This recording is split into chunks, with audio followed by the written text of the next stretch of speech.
శ్రీవారికి పట్టు వస్త్రాల సమర్పణ అనంతరం సీఎం చంద్రబాబు మీడియాతో మాట్లాడుతున్నారు. తిరుమలలో లైవ్ చూద్దాం. రాష్ట్రంలో అన్ని గ్రామాల్లో ఉండాలి, దేశంలో అన్ని రాజధానుల్లో ఉండాలి, ప్రపంచంలో హిందువులు ఎక్కడుంటే అక్కడ కూడా ఉండాల్సిన అవసరం ఉంది.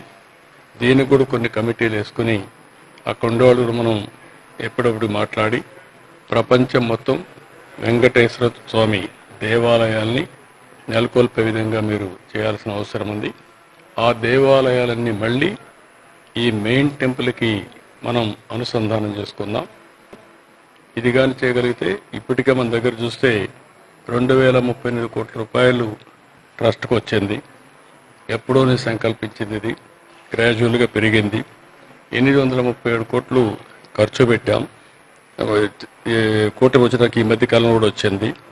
ఇందులో మనం చూస్తే దగ్గర ఒక 202 కోట్లు వడ్డీ కూడా వచ్చింది. 602 కోట్లు ఖర్చు పెట్టారు.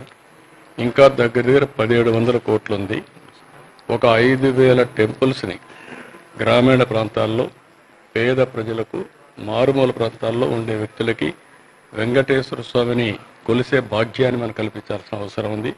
అది కూడా చేయాల్సిందిగా మిమ్మల్ని కోరుతున్నా. మిగిలిన అన్ని రాజధానుల్లో నేను కూడా ఒక లెటర్స్ రాస్తాను. ఈ పవిత్రమైన రోజున ఆ సంకల్పాన్ని చేసి అన్ని రాజధానుల్లో, ప్రపంచంలో హిందువులు ఉండే ప్రతి ఒక్క ప్రాంతంలో వెంకటేశ్వర స్వామి దేవాలయాలు కడదాం. అక్కడుండే దాతల ముందుకు వస్తే వాళ్ళ యొక్క ఇది కూడా తీసుకుంటాం. అవసరమైతే మనం కూడా కొంత డబ్బులు ఖర్చు పెట్టి ఈ కార్యక్రమాన్ని పూర్తి చేద్దాం. ఇంకొక పక్కన ఆ రోజు మీరు అందరూ చూస్తే ప్రాణదానం కార్యక్రమాన్ని ప్రారంభించాం. ఎప్పుడైతే వెంకటేశ్వర స్వామి నాకు ప్రాణ భిక్ష పెట్టాడో ఆ రోజే ఆ కార్యక్రమానికి శ్రీకారం చుట్టాం. అది మనం చూస్తే ఈరోజు దగ్గర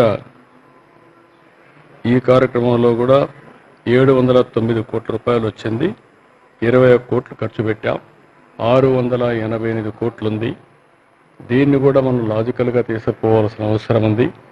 ఆ రోజు దీన్ని ప్రారంభించిన కారణం కూడా వెంకటేశ్వర స్వామి ఉండే ఈ ప్రాంతంలో రాయలసీమ మొత్తం సరైన వైద్య సౌకర్యాలు లేవు. అలాంటి వైద్య సౌకర్యాలు కల్పించాలని చెప్పి పెట్టాం. దీన్ని కూడా లాజికల్గా తీసుకుపోవడం కోసం ముందుకు పోవాల్సిన అవసరం ఉంది. ఇంకొక పక్కన మీరు ఒకసారి చూస్తే ఆ రోజు మనం అందరం శ్రీవారి సేవకులు కార్యక్రమం ప్రారంభించాం. 12 లక్షల మంది స్త్రీలు ఉన్నారు, 5 లక్షల మంది పురుషులున్నారు, 17 లక్షల మంది శ్రీవారి సేవకులు ఉన్నారు.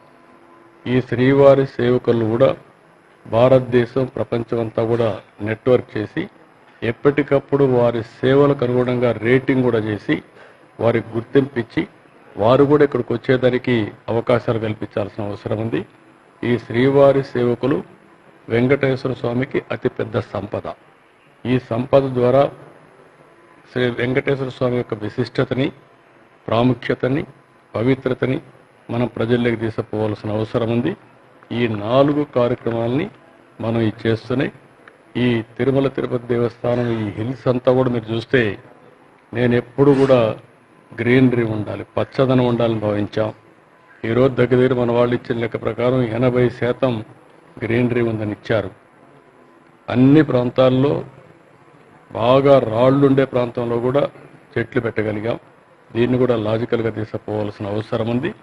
ఈ వెంకటేశ్వర స్వామి ఈ ప్రాంతాన్ని ఒక దివ్య క్షేత్రంగా, ఒక పవిత్రమైన క్షేత్రంగా, సేవాభావంతో మనం ముందుకు తీసుకుపోయి ఈ పవిత్రతని శాశ్వతంగా కాపాడుతూనే భావితరాలకు అందజేసే బాధ్యత ఇక్కడుండే మేనేజ్మెంట్ కానీ, ఇక్కడుండే పూజారులు కానీ, అదే మరి ఇక్కడుండే మేనేజ్మెంట్ కానీ అందరూ కలిసి పనిచేయాల్సిందిగా మరొక్కసారి విజ్ఞప్తి చేస్తూ, మరొక్కసారి వెంకటేశ్వర స్వామిని తలుచుకుంటూ ఈ యొక్క బ్రహ్మోత్సవాలు బ్రహ్మాండంగా జరగాలి. ఎక్కడ కూడా వర్షాలు ఇబ్బంది లేకుండా, సమస్యలు లేకుండా ప్రజలందరూ కూడా ఆనందంగా, ఆరోగ్యంగా, మంచి సంపదతో ఆనందంగా ఉండాలని నా కోరిక. అది ఆశీర్వదించమని నేను ప్రతిరోజు వెంకటేశ్వర స్వామిని కోరుకుంటాను. తప్పకుండా మనం సాధిస్తామని తెలియజేసుకుంటూ మరొకసారి భక్తులకు అందరికీ విజ్ఞప్తి చేస్తున్నా, మనందరి బాధ్యత ఈ పవిత్రత కాపాడడం. దానికి ముందుకు రావాల్సిందిగా మరొక్కసారి అందరికీ విజ్ఞప్తి చేస్తూ అందరికీ నమస్కారాలు.